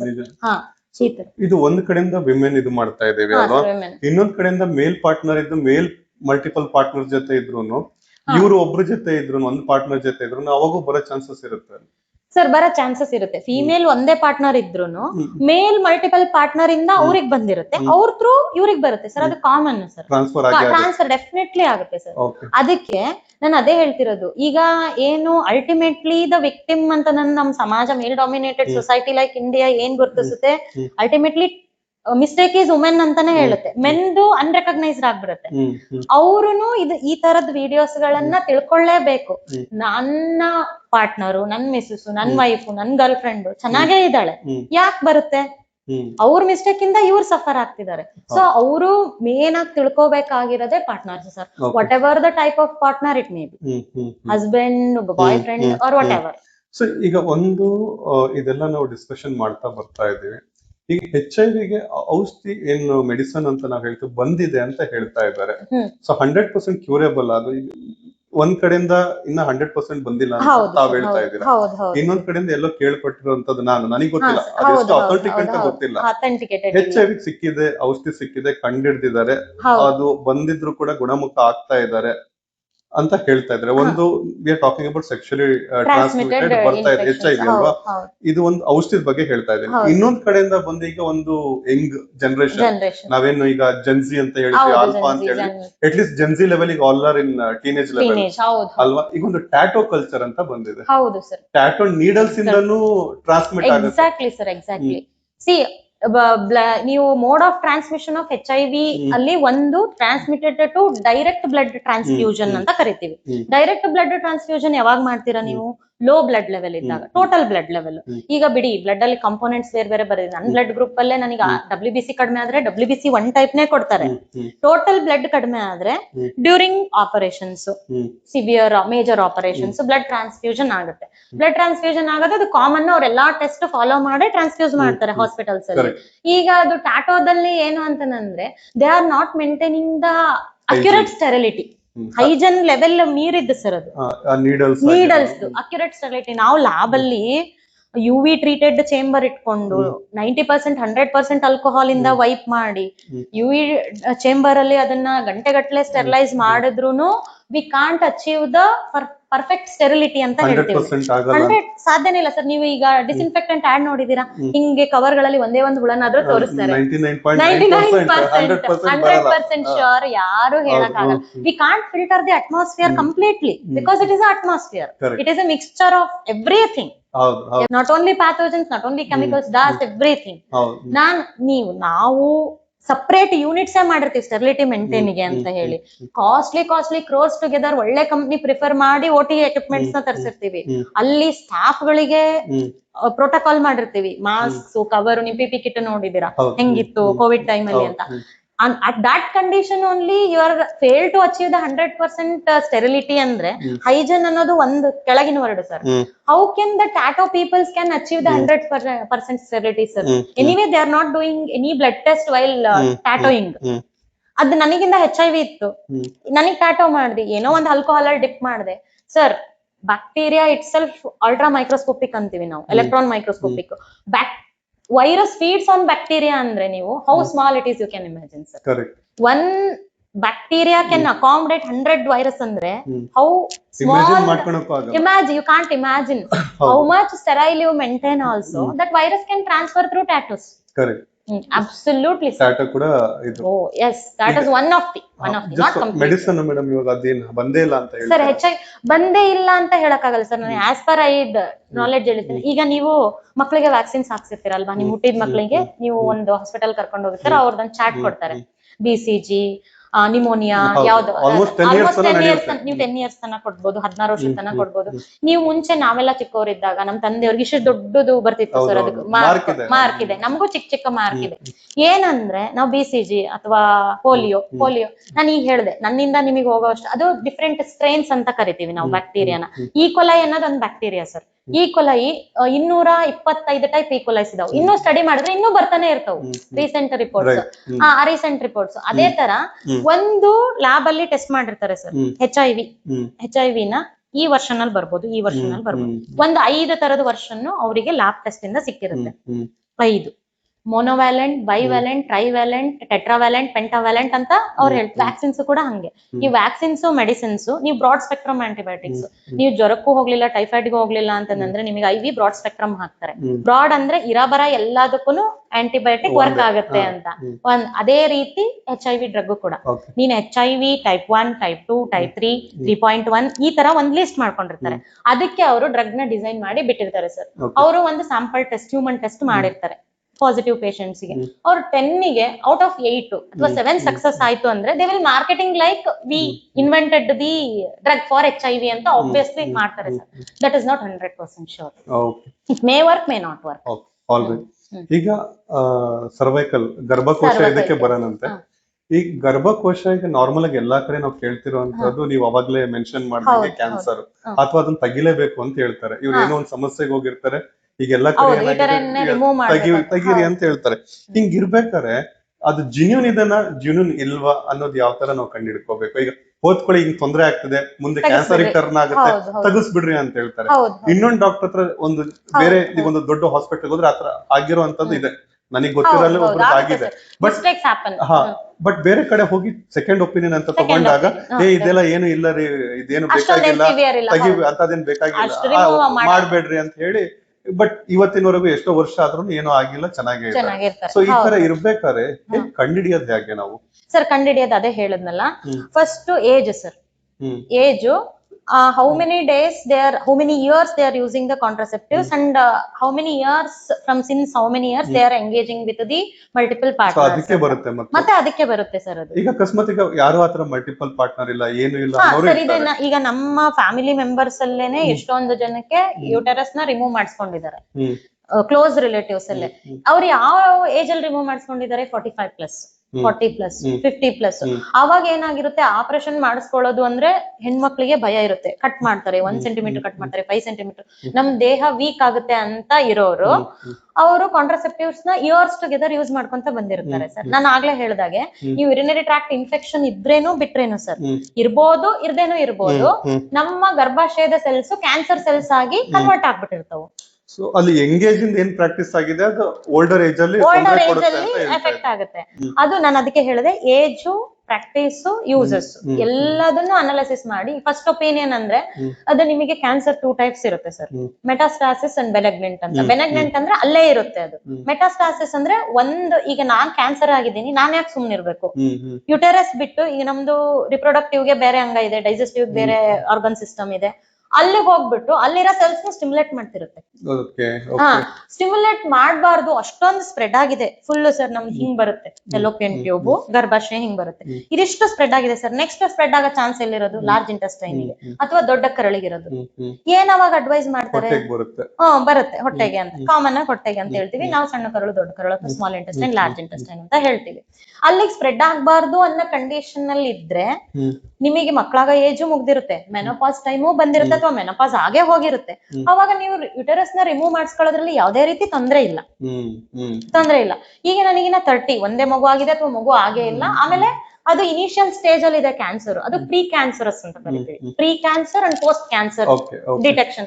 ನೀವು ಕ್ಯಾನ್ಸರ್ ಸೆಲ್ಸ್ ನ ತಗೊಂಬಂದು ಲ್ಯಾಬ್ ಅಲ್ಲಿ ಬೆಳೆಸಿದ್ರೆ, ಇನ್ವಿಟ್ರೋ ಡೆವಲಪ್ಮೆಂಟ್ ಅಂತ ಕರಿತೀವಿ. ಇನ್ವೈವೋ ಅಂದ್ರೆ ನಮ್ಮ ಬಾಡಿ ಒಳಗಡೆ, ಇನ್ವಿಟ್ರೋದಲ್ಲಿ ಬೆಳೆಸಿದಾಗ ನಿಮಗೆ ಗೊತ್ತಾಗುತ್ತೆ ಅದು ಪ್ರೀ ಸ್ಟೇಜ್ ಅಲ್ಲಿ ಇದನ್ನ, ಆಲ್ರೆಡಿ ಪೋಸ್ಟ್ ಸ್ಟೇಜ್ ಅಲ್ಲಿ ಇದನ್ನ ಅಂತ. ಪ್ರೀ ಸ್ಟೇಜ್ ಅಲ್ಲಿ ಇದ್ರೆ, ಯಂಗ್ ಏಜ್ ಇದ್ರೆ, you are in need of the uterus.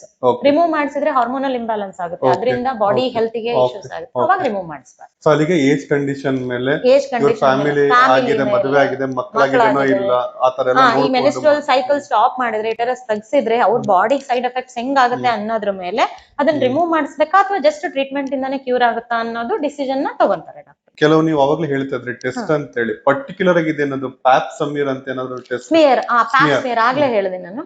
ಅದು ಸ್ಮಿಯರ್ ನೀವು ಯುಟೆರೈನ್ ಕ್ಯಾವಿಟಿನಲ್ಲಿ ಸ್ವಾಬ್,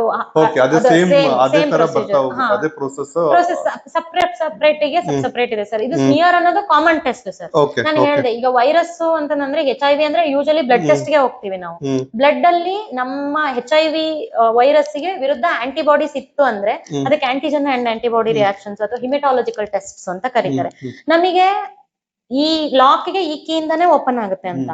HIV ಇದೆ ಅಂದ್ರೆ ಅದಕ್ಕೆ ಒಂದು ಕೀ ಇರುತ್ತೆ, ನಿಮ್ ಲಾಕ್ ಇರುತ್ತೆ, ನಾನ್ ಲಾಕ್ ಇಂದಾನೆ ಓಪನ್ ಆಗುತ್ತೆ, 2 ಲಾಕ್ ಕೀ ಸೇರ್ಬಿಟ್ಟು ಅದನ್ನ ಡೆಸ್ಟ್ರಾಯ್ ಮಾಡುತ್ತೆ. ಅದ್ ಬಂದಿದೆ ಅಂದ್ರೆ ಇದು ಬಾಡಿ ಆಂಟಿಬಾಡೀಸ್ ನ ಪ್ರೊಡ್ಯೂಸ್ ಮಾಡುತ್ತೆ.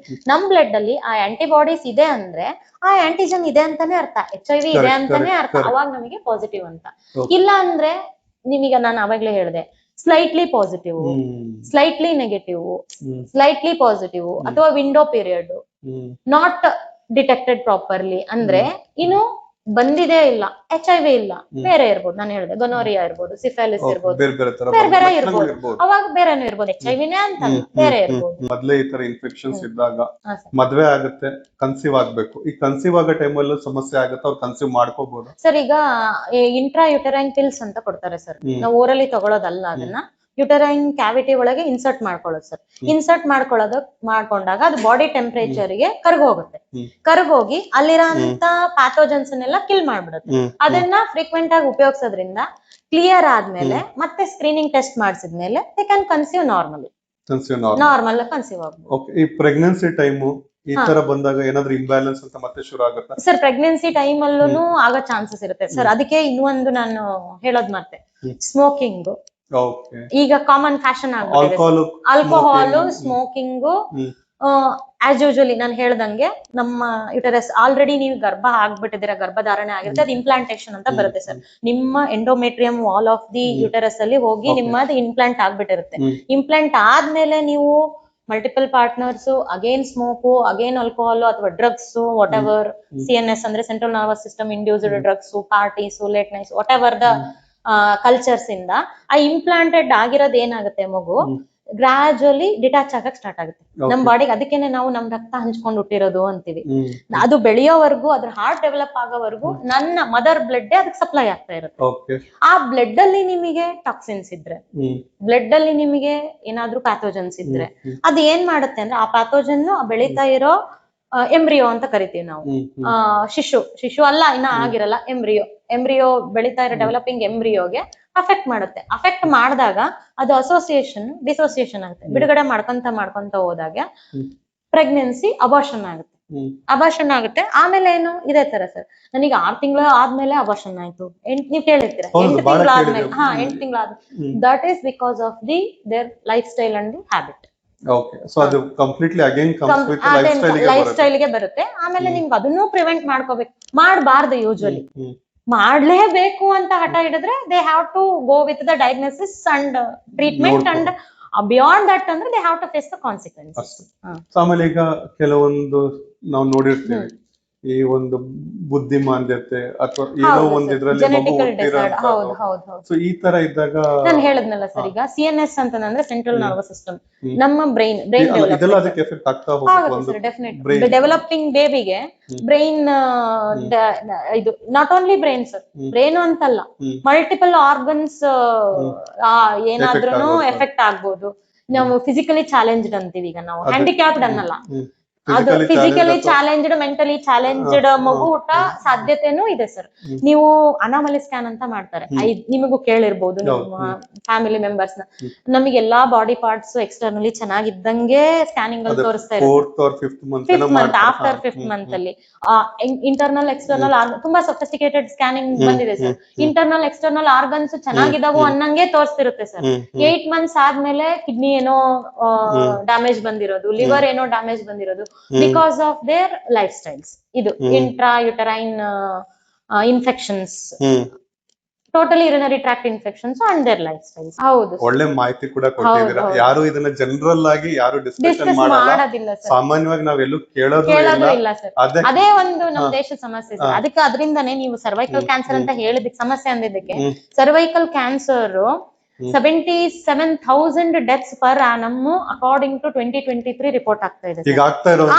ನಮ್ಮ ಇಂಡಿಯಾದಲ್ಲಿ ಬಿಟ್ವೀನ್ 35 to 45 ಅಂತ ಒಂದ್ ಸಿನಾರಿಯೋ ಭಾರತದಲ್ಲಷ್ಟೇ ಓಕೆ. ಎವ್ರಿ 7 minutes ಒಂದ್ ವುಮೆನ್ ಇದರಿಂದ ಸಾಯ್ತಾ ಇದಾರೆ ಅಂದ್ರೆ ನೀವು ನಂಬ್ತೀರಾ ಸರ್? ಪರ್ ಡೇಗೆ 200 according to 2020. Per day 200, every 7 minutes 1 death of women due to uterine, especially the cervical cancer. Cervical cancer ಅಂದ್ರೆ ಒಂದೇ ನಾನು ಹೇಳಿದ್ನಲ್ಲ, human papilloma virus is one of the most expected. Herpes simplex virus ಅದಕ್ಕೆ ನಾನು ಇಲ್ಲಿವರೆಗೂ ಹೇಳಿದೆ. ಒಂದು ಏಜ್ ಗ್ರೂಪ್ ಹೇಳ್ಬೋದಾ ಮೇಡಮ್, ಈಗ ಯಾರು ಜಾಸ್ತಿ ಎಫೆಕ್ಟ್ ಆಗ್ತಿರೋ ಅಂತ ಒಂದು ಏಜ್? ಈಗ ಏಜ್ ಗ್ರೂಪ್ ಅಂದ್ರೆ 35 to 45 ತುಂಬಾ ಜಾಸ್ತಿ ಇದೆ ಸರ್. ಸೊ ಅಲ್ಲಿ ನೀವ್ ಏನ್ ಹೇಳ್ತೀರಾ ಅಂತಂದ್ರೆ, ಈಗ ಏನ್ ನಾವು ವೆಸ್ಟರ್ನ್ ಕಲ್ಚರ್ ಅಂತ ಮೊದ್ಲು ನೋಡ್ತಾ ಇದ್ವಿ, ಕರೀತಾ ಇದ್ವಿ, ಈಗ ಆಗ್ಲೇ ನಮ್ಮ ಭಾರತದಲ್ಲಿ ಬರ್ತಾ ಇದೆ, ತುಂಬಾ ಆಗ್ಬಿಟ್ಟಿದೆ, ತುಂಬಾ ಜಾಸ್ತಿ. ಯಾಕಂದ್ರೆ ಆಬ್ವಿಯಸ್ಲಿ ಅಲ್ವಾ ಸರ್, ನಾವು ಪಾಪ್ಯುಲೇಷನ್ ಜಾಸ್ತಿ ಇದೀವಿ, ಕೇಸಸ್ ಜಾಸ್ತಿ ಬರುತ್ತೆ. ನಾವು ಔಟ್ ಆಫ್ 100 ಔಟ್ ಆಫ್ 1000 ಅಂತ ಕ್ಯಾಲ್ಕುಲೇಟ್ ಮಾಡಿದಾಗ number of thousands and hundreds of womens is more in India. ಅವಾಗ ನಮ್ ನಂಬರ್ ಹೈಕ್ ಆಗೇ ಆಗುತ್ತೆ. ಅವಾಗ ಅವರಲ್ಲೂ ಇದೆ, ಅವರಲ್ಲೂ ಯಾಕೆ ಕಡಿಮೆ ಇದೆ, ಅವರಲ್ಲೂ ಹೈಕ್ ಆಗ್ಬೋದು. ಅವ್ರ ಲೈಫ್ ಸ್ಟೈಲ್ ಇವಾಗ ನೀವೇ ನೋಡಿದೀರಾ, ಅವರೆಲ್ಲ ನಮ್ಮ ಸಂಸ್ಕೃತಿನ ಫಾಲೋ ಮಾಡ್ತಿದ್ದಾರೆ. ನೀವು ನ್ಯೂ ಇಯರ್ ಎಲ್ಲ ನೋಡಿರ್ಬೋದು ಎಷ್ಟೊಂದು ವಿಡಿಯೋಗಳನ್ನ ಫೇಸ್ಬುಕ್ ಗಳಲ್ಲಿ, ಬೆಂಗಳೂರು ಬ್ರಿಗೇಡ್ ರೋಡ್ ಅಲ್ಲಿ ಹಿಂಗಿತ್ತು ಸಿಚುಯೇಷನ್ ಅಂತ ಹೇಳಿ. ಅವರು ನೋಡಿದ್ರೆ ಧ್ಯಾನ, ಹೋಮ, ಹವನ, ಪೂಜೆ ಅಂತ. ಆಮೇಲೆ ವೆಸ್ಟರ್ನ್ ಕಪಲ್ಸ್ ಬಂದು ಇಲ್ಲಿ ಶಾಸ್ತ್ರೋಕ್ತಾಗಿ ಮದುವೆ ಆಗ್ತಿದ್ದಾರೆ. ನೀವು ಬೇಡ, ನೀವ್ ನಂಬಿಕೆ ಇಲ್ವಾ, ಇಲ್ಲ ಫಾಲೋ ಮಾಡಕ್ಕೇನು, ನಮಗ್ ಬೇಕಾಗಿರೋದನ್ನಾದ್ರೂ ನಮಗೆ ಹೆಲ್ತಿಗಾದ್ರೂ ಫಾಲೋ ಮಾಡ್ಬೇಕಲ್ಲ. ಅಟ್ಲೀಸ್ಟ್ ಅವೇರ್ನೆಸ್ ಬೇಕಲ್ಲ, ಫಾಲೋ ಮಾಡಕ್ಕಾದ್ರೂ ಬೇಕಲ್ಲ, ನಮಗಾಗಿನಾದ್ರೂ ನಾವ್ ಬೇಕಲ್ಲ. ಹೌದೌದು, ಅದೇ ಇದನ್ನೇ ಇದೆಲ್ಲ ಕೋಟೆ ಇದೆಲ್ಲ, prevention is better than cure ಅನ್ನೋದು. ಈಗ ಈ ತರ ಒಂದು ಈಗ ನಾನು ಒಂದು ನಿಮಗೆ ಮಾಸ್ ಮೀಡಿಯಾ ಅನ್ನೋದಕ್ಕೆ ಹೇಳ್ತಾ ಇದೀನಿ ಸರ್. ಈಗ ಯಾವ್ದು ಕಾಂತಾರ 2 ಬಂತು, ಕ್ಲೈಮ್ಯಾಕ್ಸ್ ಸೀನ್ ಅಲ್ಲಿ ಒಂದ್ ಹೇಳ್ತಾಳೆ, ಅವಳು ಹೀರೋಯಿನ್ ಬಂದ್ ಹೇಳ್ತಾಳೆ, ಏನು ನಾನು ನಿನ್ ಮುಂದೆ ಸೃಷ್ಟಿಕರ್ತಳಾದ ಹೆಣ್ಣು ನಿಂತಿದ್ದೇನೆ, ಈಗೇನ್ ಮಾಡ್ತೀಯ ಅಂತ. ಈಗೇನು ಸರ್, ನಾವು ನೀವು ಎಲ್ಲಾರು ಭೂಮಿ ಮೇಲೆ ಎಕ್ಸಿಸ್ಟ್ ಆಗಿರಕ್ ಏನ್ ಕಾರಣ?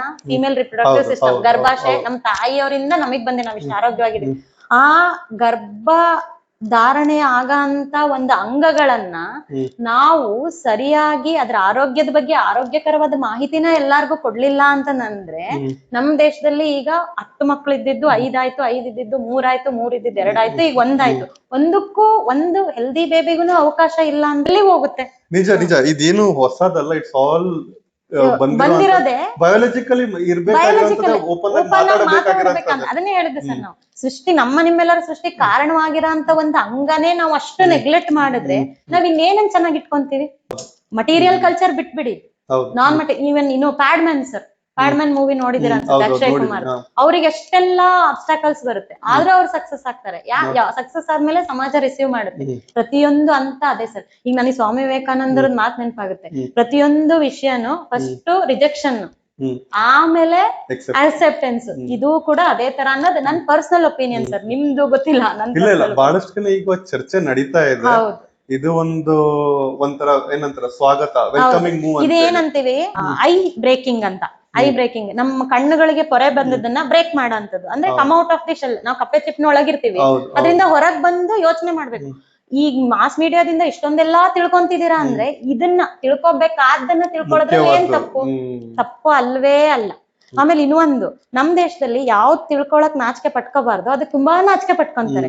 ಯಾವ್ದ್ ಮಾಡಕ್ ನಾಚಿಕೆ ಪಟ್ಕೋಬೇಕೋ ಅದನ್ನ ನಾಚಿಕೆ ಪಟ್ಕೊಳ್ಳದೆ ಮಾಡ್ತಾರೆ. ಮಾಡೋದ್ರಿಂದ ಸಫರ್ ಆಗೋರು ಯಾರು? ಹೆಣ್ಮಕ್ಳೆ. ಅದ್ರದ್ದು ಇಂದ ಮೇಲ್ಸಿಗೆ ಆಗೋದು ತುಂಬಾ ಕಡಿಮೆ ಅಂದ್ಮೇಲೆ, ಹೆಣ್ಮಕ್ಳಿಗೆ ಆಗ್ತಿದೆ ಅಂದ್ಮೇಲೆ ನನ್ನ ಅಕ್ಕನೋ ನನ್ನ ತಂಗಿನೋ ಯಾರಿಗಾದ್ರೂ ನಾನು ಕಾಪಾಡ್ಬೇಕು ಅಂದ್ರೆ ಆಲ್ ಸಿಟಿಸನ್ಸ್ ರೆಸ್ಪಾನ್ಸಿಬಿಲಿಟಿ ಅಲ್ಲ ಸರ್ ಇದು ತಿಳ್ಕೊಳ್ಳೋದು. ಒಳ್ಳೆ ಮಾಹಿತಿ ಮೇಡಮ್. ಈಗ ನೀವು ತುಂಬಾ ರಿಪೋರ್ಟ್ ನೋಡಿರ್ತೀರಾ, ಸಾಕಷ್ಟು ಹೆಣ್ಮಕ್ಳು ರಿಪೋರ್ಟ್ ನೋಡ್ತಾರೆ. ನೋಡ್ತಿದಂಗೆ ಕೆಲವೊಂದು ನಂಬರ್ಸ್ ಇರುತ್ತೆ ಅದ್ರಲ್ಲಿ ಬರ್ದಿರೋ ಅಂತದ್ದು, ಅದ್ ನೋಡ್ತಿದಂಗೆ ಭಯ ಬೀಳ್ತಾರೆ.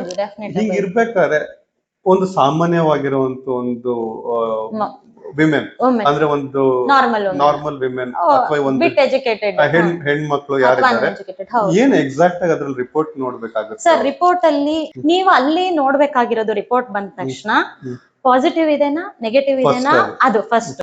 ಪಾರ್ಷಿಯಲಿ ಪಾಸಿಟಿವ್ ಇದೆನಾ, ಇನಿಷಿಯಲ್ ಸ್ಟೇಜ್ ಇದೆನಾ, ಫೈನಲ್ ಸ್ಟೇಜ್ ಇದೆನಾ, ಆ ಸ್ಟೇಜಸ್. ಅದನ್ನೇ ನಾನು ಹೇಳಿದೆ, ವಿಂಡೋ ಸ್ಟೇಜಸ್. ವಿಂಡೋ ಸ್ಟೇಜಸ್ ಅಂದ್ರೆ ಈಗ ನಿಮ್ಮ ದೇಹ ಆ ಪ್ಯಾಥೋಜನ್ ಗೆ ತೆರೆದುಕೊಳ್ತಾ ಇದೆ, ನೀವ್ ಏನ್ ಬೇಕಾದ್ರೂ ಪ್ರಿವೆನ್ಷನ್ ಮಾಡಬಹುದು ಅಂತ ಅದ್ರಲ್ಲಿ ಕ್ಲಿಯರ್ ಆಗಿ ಮೆನ್ಷನ್ ಆಗಿರುತ್ತೆ ಸರ್. ಅದರ್ವೈಸ್ ಅಲ್ಲಿ ಶುದ್ಧ ರಿಪೋರ್ಟ್ ಇರುತ್ತೆ, ಅದ್ರ ಬಗ್ಗೆ ತಲೆ ಕೆಡಿಸ್ಕೊಳ್ಳೋ ಅವಶ್ಯಕತೆನೇ ಇಲ್ಲ.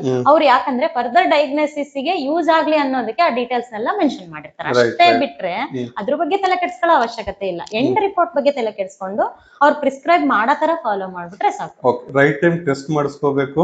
ಅದಾದ ನಂತರ ಇದೇನ್ ಡಯಾಗ್ನೋಸ್ ಬರುತ್ತೆ, ಪಾಸಿಟಿವ್ ನೆಗೆಟಿವ್ ನೋಡ್ಕೋಬೇಕು. False positive, false negative, window period, ಯಾವ ಪೀರಿಯಡ್ ಅಂತ ಎಲ್ಲ ನೋಡ್ಕೊಂಡು ಅವ್ರ ಸಜೆಷನ್ ನ ಫಾಲೋ ಮಾಡಿದ್ರೆ ಟ್ರೀಟ್ಮೆಂಟ್ಸ್ ಎಲ್ಲ ಫಾಲೋ ಮಾಡಿ ಏನು ಭಯ ಪಡೋ ಅವಶ್ಯಕತೆ ಇಲ್ಲ.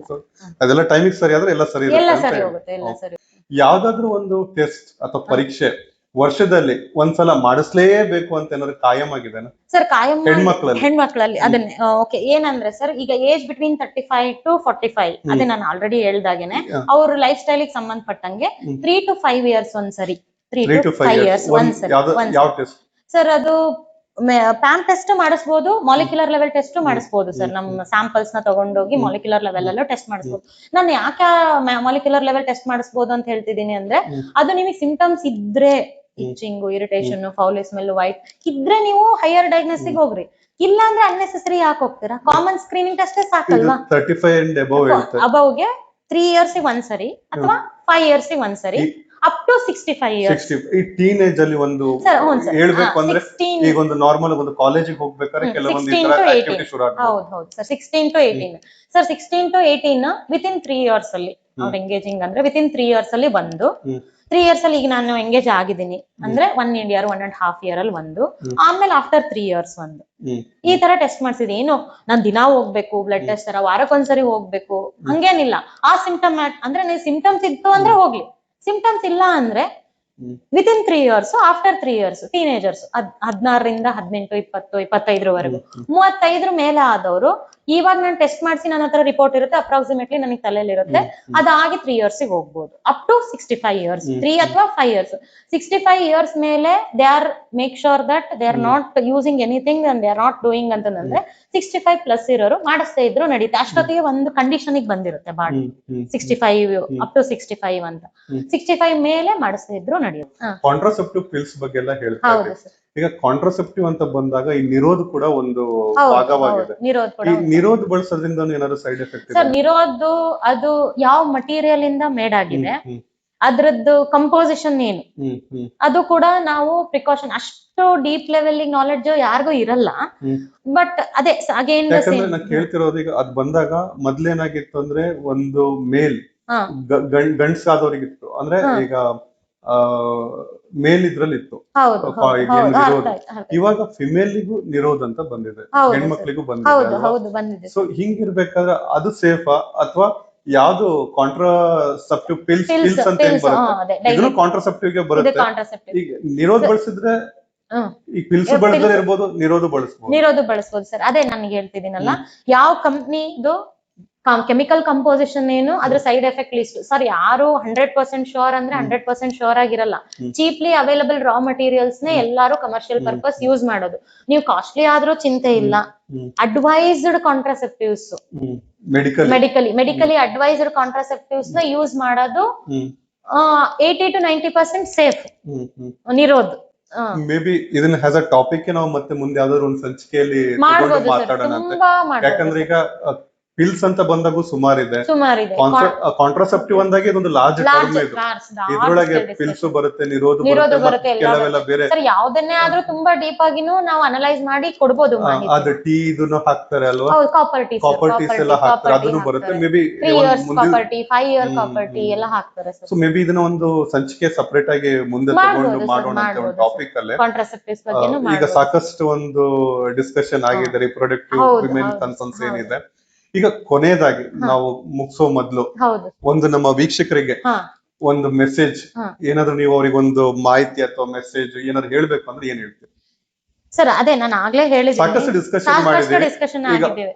As a women to women message ಕೊಡ್ಬೇಕು ಅಂದ್ರೆ ಏನ್ ಕೊಡ್ತೀರಿ ಸರ್? ವಿಮೆನ್ ಟು ವುಮೆನ್ ಅಂತಂದ್ರೆ don't hesitate to talk about the sexual life, either with the partner or with anybody or with healthcare issues or with family members. First they have to take the initiative about their reproductive health, because men are busy, family members are busy, they unrecognized as usually. They have to take the initiative, and if they want to survive and survive their family ಅಂತಂದ್ರೆ ನನ್ನನ್ನು ನೋಡ್ಕೋಬೇಕು, ನಾನ್ ಚೆನ್ನಾಗಿದ್ರೆ ಅವ್ರನ್ನ ನೋಡ್ಕೊಳಕ್ ಸಾಧ್ಯ. ನಾನೇ ಚೆನ್ನಾಗಿಲ್ಲ ಅಂತಂದ್ರೆ how can I? If I am having capable to withstand in any toughest situation ಅಂದ್ರೆ I can handle the family also. If I am weak internally, that affects the external also, especially the reproductive.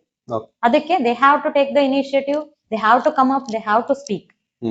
So basically ಈ ಒಂದು ವಿಷಯ ಅಂತ ಬಂದಾಗ sex ಅಂತ ಬಂದಾಗ open ಆಗಿ ಮಾತಾಡಿ, ನಾಚಿಕೆ ಮಾಡ್ಕೋಬೇಡಿ, ನಿಮ್ಮ ಒಂದು ಹೆಲ್ತ್ ಬಗ್ಗೆ ಅದು. ಹೌದು ಸರ್, ನಾನು ಅದನ್ನೇ ಮೆನ್ಷನ್ ಮಾಡಿದ್ದು.